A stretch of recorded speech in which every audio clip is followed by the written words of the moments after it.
a real quick video from POV Italian Cooking. I'm cooking dinner, but over the weekend, my wife pointed me to this picture on Facebook that talked about the right and the wrong way to drain your pasta with a colander.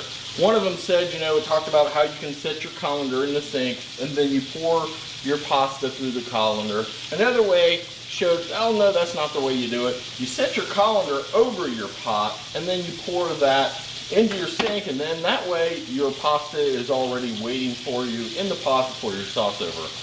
I contend that both of those are wrong.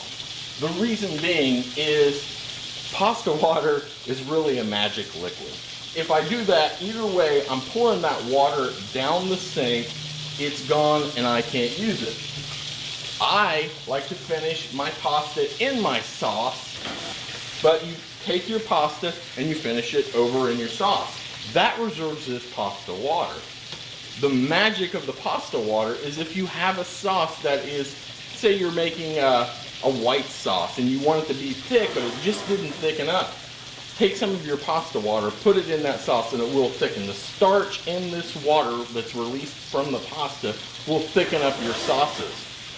Also, if you have company over and you need to thin the sauce down a little bit, let's say you have a tomato sauce, you need to thin it down, or you don't have enough sauce, take a scoop of your pasta water. But at any rate, the right way to do it is remove your pasta from the water, finish in your pan, that way you have that magic pasta water. Just a quick video from POV Italian Cooking. Don't forget to follow us on Facebook, Twitter, Instagram. Most importantly, click the subscribe button in YouTube and download the Simply Good Food TV app.